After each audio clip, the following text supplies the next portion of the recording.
Hello everyone, welcome back to a new video. Today is a special day because Sandra Rettich, Marion Richter and myself, we thought about a challenge and pouring some 3D blooms.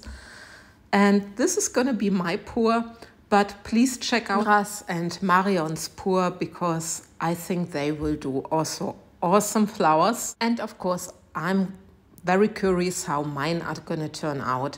So I started dropping the white. The white is the Pigment Drops from Etter Art, and I'm just using the Pigment Drops and some interfering pearl.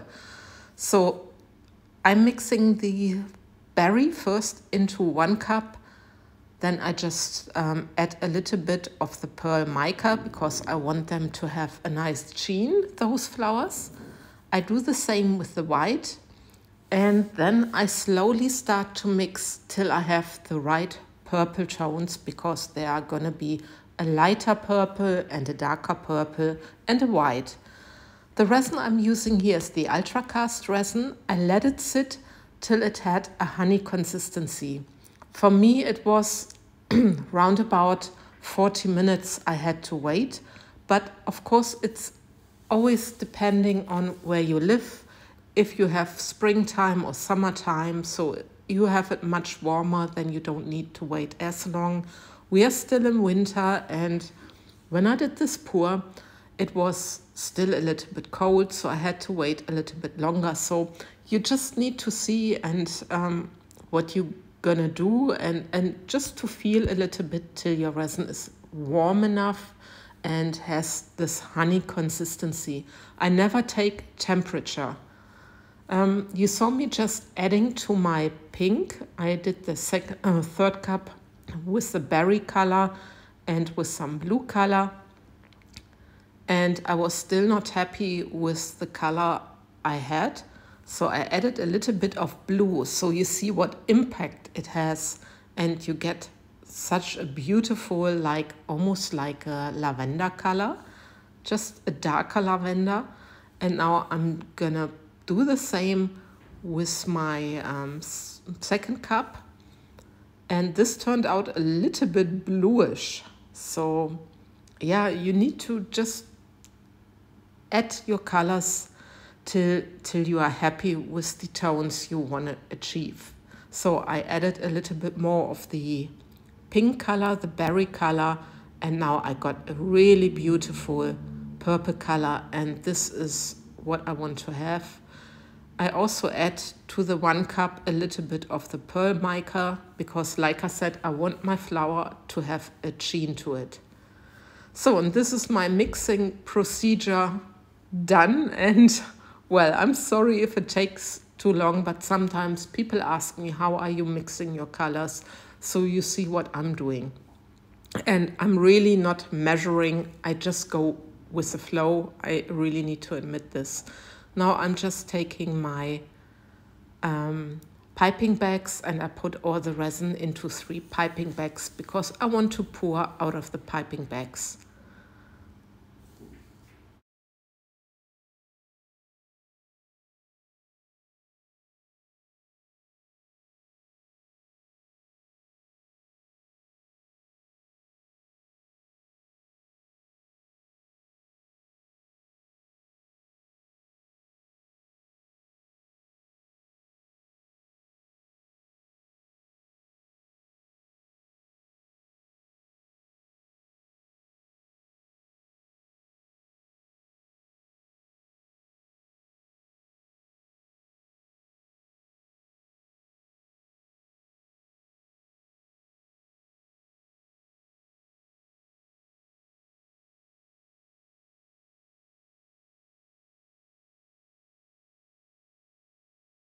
And now this is done and I can start preparing my mold. The mold I'm using here today is the Oriental mold. It's a rather new mold from MoldsandShapes. It's a coaster mold and I really love it. It's something between the fantasy mold MoldsandShapes have and the magical mold. So I actually like this from all the 3 designs the most, but it's mainly like this that you always like the newest mold the most. But well, I really need to admit, this mold I really adore. I really love it.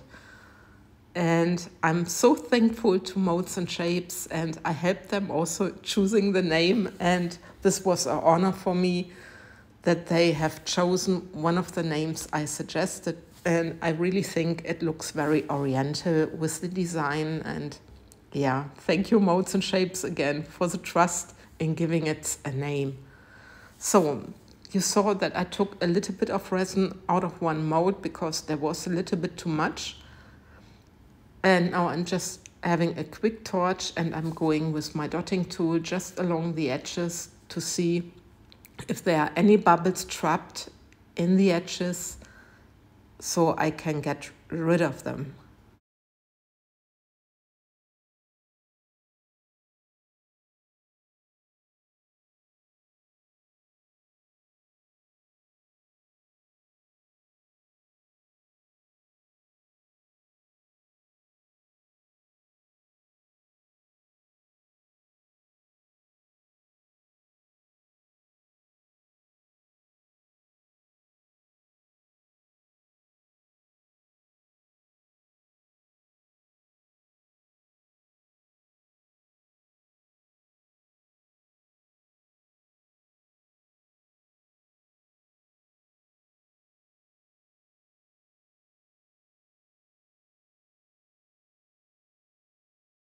Now I'm starting with the white, and I'm trying to follow the pattern of the mold. You will see it that I'm just pouring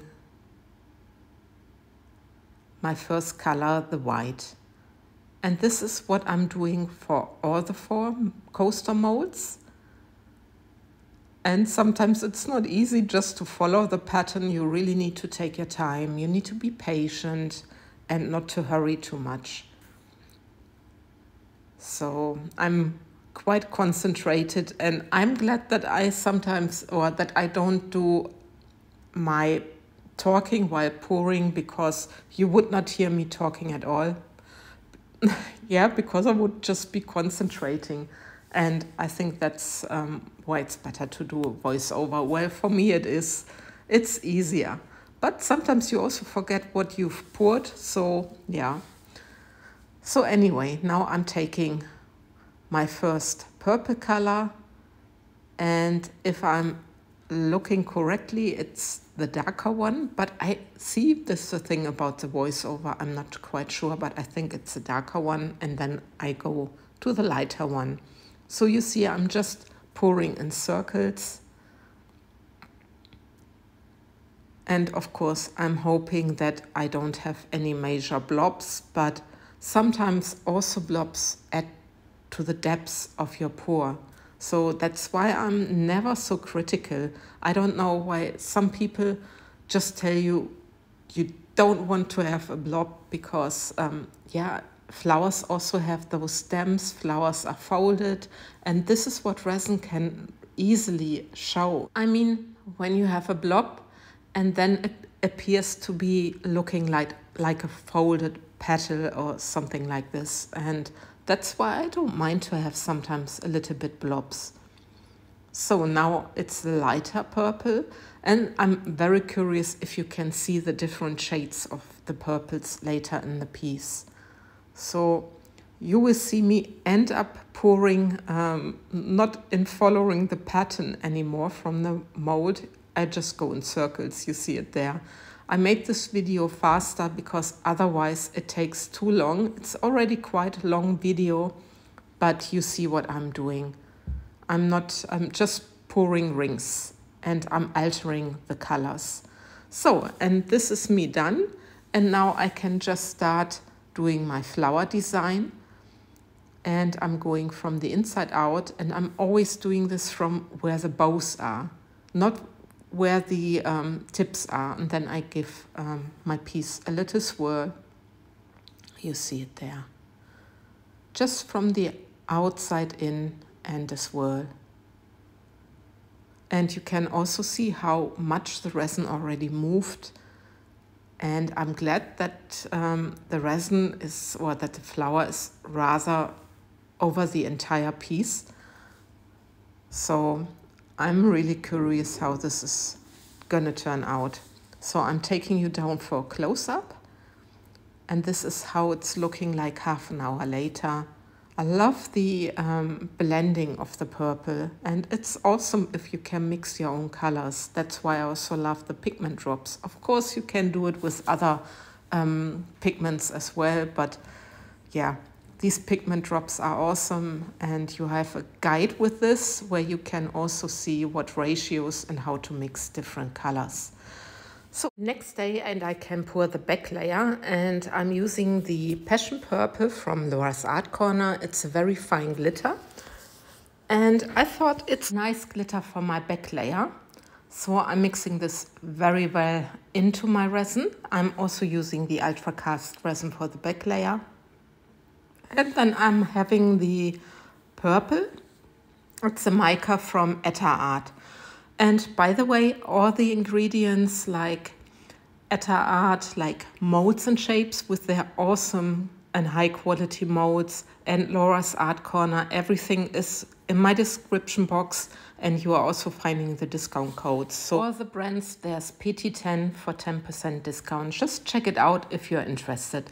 So anyway, I'm starting with the glitter, and I'm pouring this into the center of the mold, just a little bit, because I need to be careful, because my molds are rather full, and especially the first one, remember, where I had to take a little bit clear out.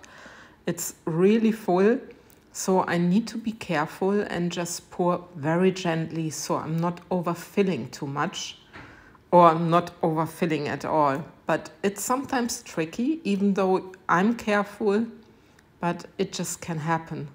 So I'm just letting the resin spread and let also the mica powder work a little bit.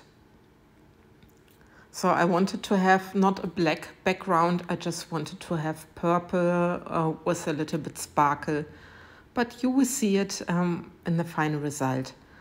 But anyway, next day I can demold, and I had to take a little bit of the resin out. That's why you see at some of the backgrounds clear, or just the glitter and not the mica, because I needed to take care, because my mold was really overflowing.